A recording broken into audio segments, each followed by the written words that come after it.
What's going on, everyone? Welcome to the Instant Classic Wrestling Podcast.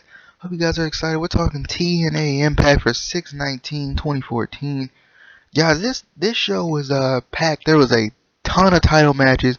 There was a fantastic promo by Tommy Dreamer, and we got a new champion, which is probably the most surprising thing. I'm actually really surprised by this.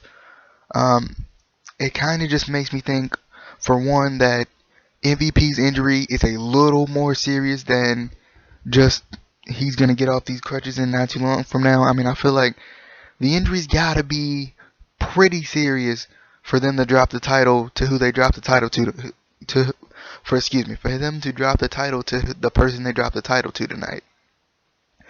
Honestly, I'm really trying to figure out why they dropped the title, to this man. I don't want to. All I'm gonna tell you is there's a new champ. I'm not gonna tell you who it is at this point, especially if you don't know. But there is a new champ. EY is not the champ. And I was just looking through Twitter, as I do through all of my TNA, but before my TNA reviews, not necessarily before them, but just while I'm watching TNA, I kind of just look at Twitter and see what people are saying, see what people are saying about Impact. And, the majority of what I saw on my timeline personally was a lot of people really enjoying it, a lot of good retweets, people really loving the show tonight.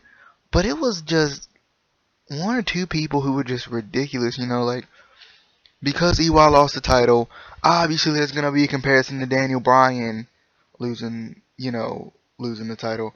But I honestly don't feel like Daniel Bryan's going to win the title again soon.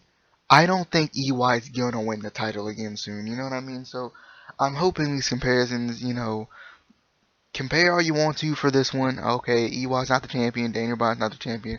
You know what I mean? So they can compare all they want to about that. But I feel like EY's not going to be the champ. I don't feel like because Bryan's going to win the championship back, he's definitely going to win the championship back. I don't think that EY is going to win the championship back.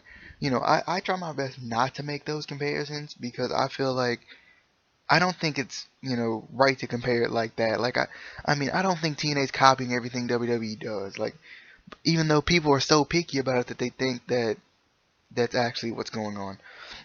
But let's get into the show, guys. We'll talk a little more about that a little later. Maybe even in this show. I'm gonna try. I'm trying to keep this short because I know a lot of times the 15 to 20 minute video. I mean, not 15 to 20 minutes, but 15 to 20 minutes where you want to be. Over 20 minutes, over 30 minutes, over 40 minutes, definitely over 40 minutes is like a turn off for a lot of people. So I'm trying to keep it a little bit more shorter this time, but still get my points across. So we had an MVP, Kenny King and Bobby Lashley segment to start out the show, and pretty much, it was just basically setting up a title match for EY versus Kenny King. And, I kind of hope sometime soon either one of the wrestling companies will actually start the show off with a match instead of some kind of, promo segment, something like that. I think it would just be cool to see, and it would just be something different to see. We haven't seen we haven't seen a match actually start a television wrestling show in a long time, so it would be nice to see that. It'd be something different to see, right? But we got EY versus Kenny King, and I was kind of surprised.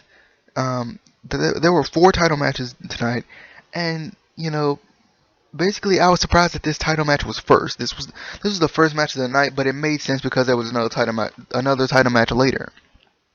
So we got EY versus Kenny King. I don't know about you guys if you guys are watching this show, but I thought the crowd sounded really loud tonight. I felt like the crowd was really into this show tonight, and I think a lot of TNA fans were really into it, and I think actually a lot of people who may not be the biggest TNA fans, may be kind of a little critical of TNA, may also feel the same way about this show tonight. I thought the show was really solid. I just hope that the ending doesn't turn people off. That's my only thing. EY did win this match. He won by the vaunted roll up. Which made sense for the basically what was going to end the show. TNA not TNA, MVP, there's too many acronyms going on here.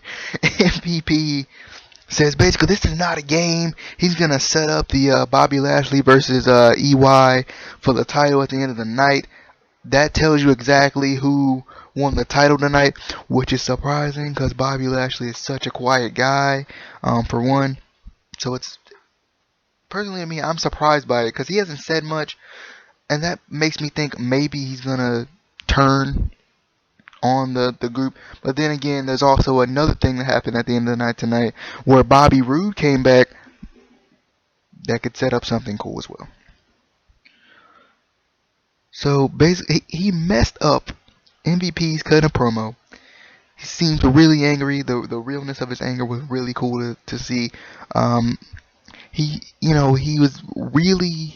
seemed really angry, which really downplayed the mess up to me. He messed up a little bit in his promo.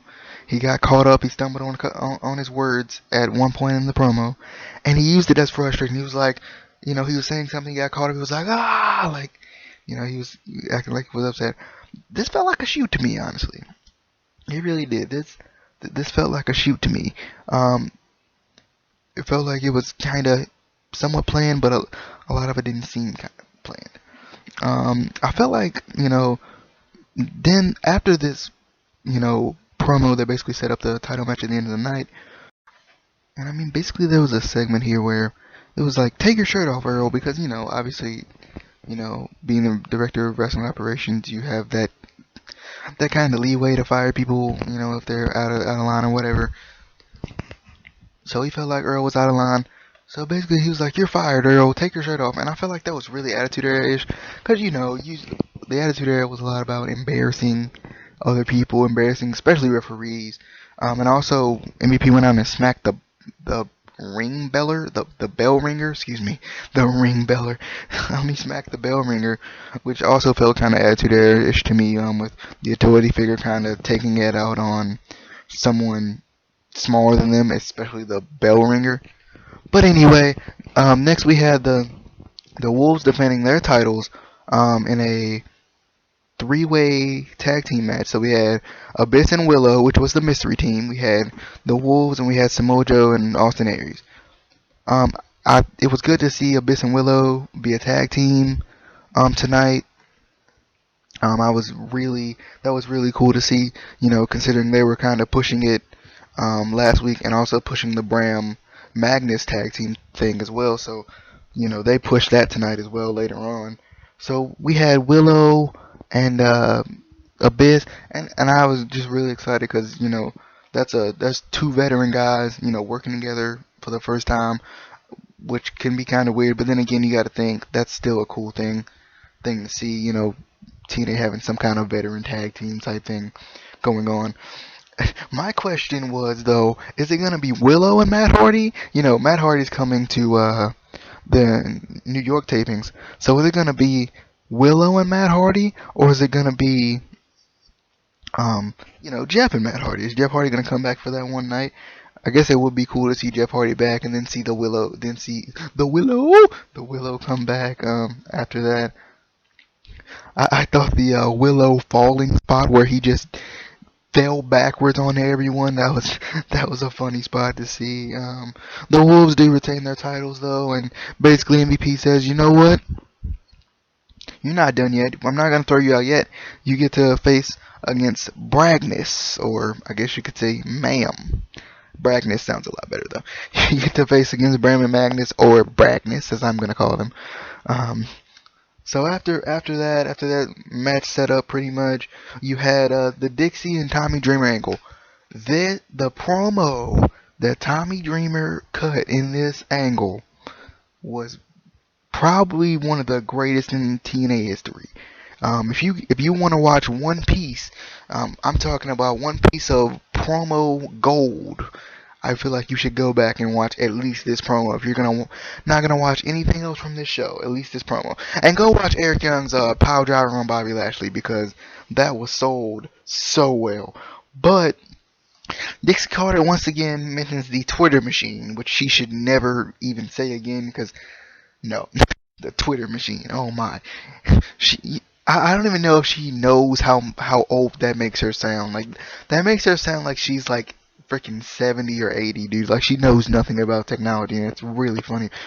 But it's really funny how old that makes her sound.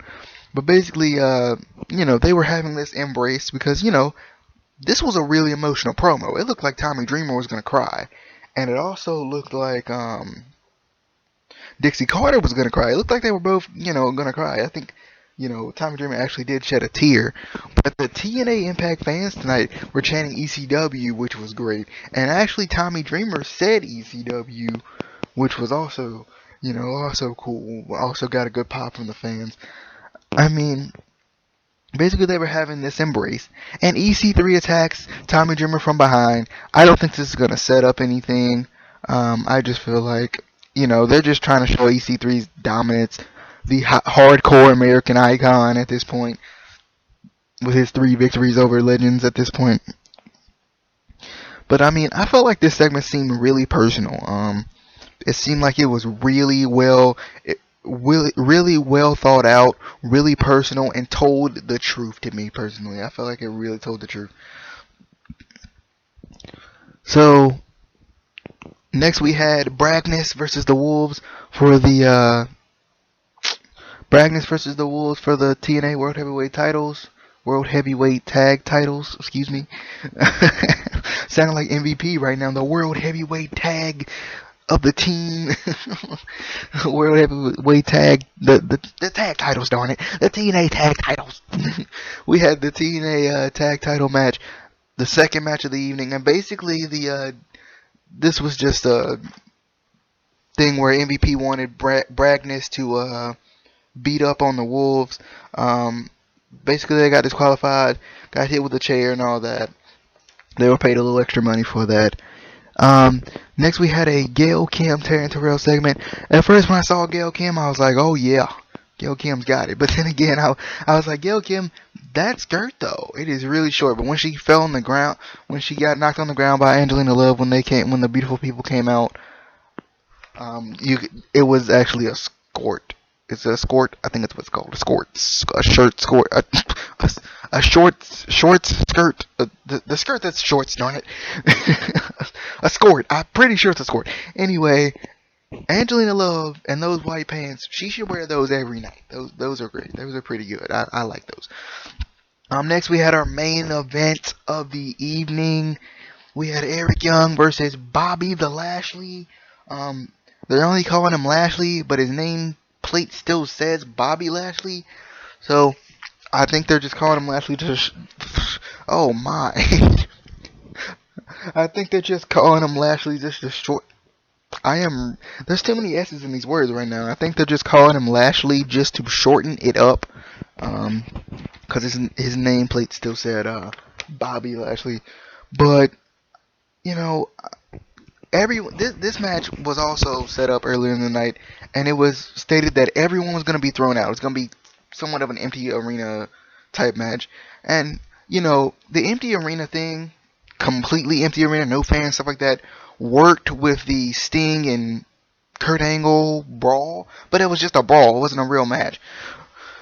The empty arena thing was not going to work for this, and I'm glad they did not throw the fans out.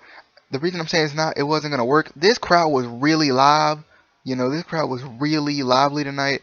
So I would really be kind of upset if they would have thrown the fans out with as lively as that crowd was. The pile driver, to me personally, Eric Young does a lot. I think a lot of his moves are really great. The Death Valley driver, the pile driver, which is sold so well, and the elbow drop, obviously.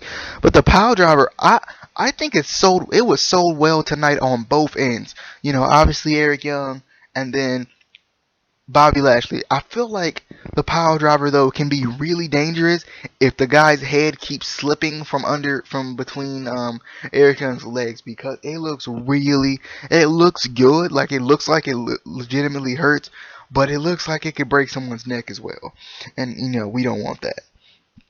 But we had this match, and I thought he was gonna win, and they actually pulled off. They actually pulled out, you know, Brian Hebner, who was the referee for this match. They actually pulled him out of the ring, which was no surprise, obviously.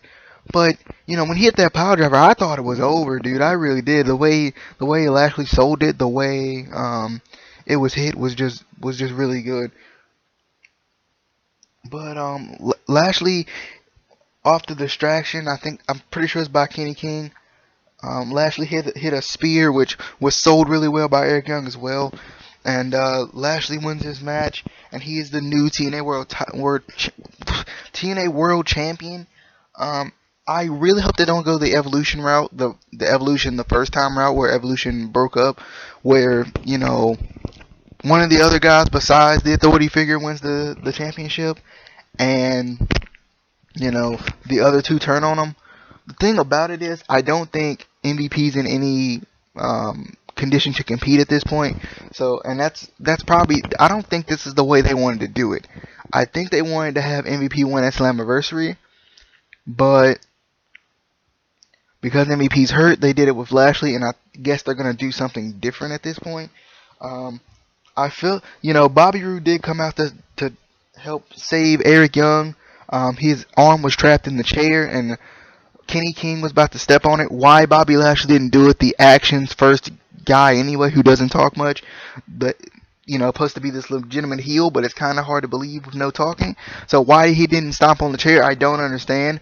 But Bobby Roode comes out there, and basically, I think this is going to set up a Bobby Lashley versus Bobby Roode battle of the Bobbies. I think that's probably what's going to happen soon. People were really hoping Bobby would come out, or really hoping Bobby would be in the title picture sometime soon. So I really feel like it'll be interesting to see what they're going to do with this. Guys, I'll talk to you guys later. Hope you guys enjoyed. If you thought the show was rushed tonight, please let me know. I tried my best not to rush it, but I'm trying to, I am trying to shorten it up some, because I don't want to turn the fans away, because they're like, oh my gosh, 50-minute video, oh no, so guys, hope you guys enjoyed. If you're on the Twitter machine, go ahead and retweet this, because it's going to send a tweet out as soon as I upload it. I love you guys. I'll talk to you guys later. Rate, comment, subscribe. See you guys. Peace.